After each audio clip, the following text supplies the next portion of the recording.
മനുഷ്യന് അനുഭവിക്കാവുന്ന ഏറ്റവും ആഴത്തിലുള്ള മുറിവുകളിൽ ഒന്നാണ് വഞ്ചന അല്ലെങ്കിൽ ചതി. ഇത് നിങ്ങളുടെ ഹൃദയത്തെ മാത്രമല്ല തകർക്കുന്നത്, ഇത് നിങ്ങളെ തന്നെ പിടിച്ചുകൊലുക്കും. ഇതുവരെ ഉണ്ടായിരുന്ന നിങ്ങളുടെ വിശ്വാസത്തെ, ചിന്തകളെ, നിങ്ങളുടെ അടിസ്ഥാനത്തെ തന്നെ പിടിച്ചുകുലുക്കാൻ ഇതിന് സാധിക്കും. വഞ്ചന വരുന്നതും നിങ്ങൾ അത്രയധികം വിശ്വസിച്ചിരുന്ന വ്യക്തികളിൽ നിന്നുമായിരിക്കും.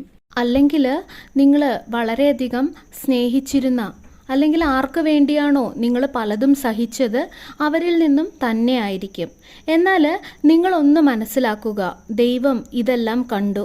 ഈ വഞ്ചന അല്ലെങ്കിൽ ഈ ഒരു വേദന നിങ്ങളുടെ ജീവിത ലക്ഷ്യം നിങ്ങളെ കണ്ടുപിടിക്കുന്നതിന് വേണ്ടി നിങ്ങളുടെ ജീവിതയാത്രയിൽ വെച്ചിരുന്ന ഒന്നായിരുന്നു. ഈ വഞ്ചന നിങ്ങളെ തളർത്തിയിരിക്കാം, എന്നാൽ ഇത് ഉണ്ടായത് നിങ്ങളെ ഉയർത്തുന്നതിന് വേണ്ടിയാണ്. നിങ്ങൾക്ക് ഒരു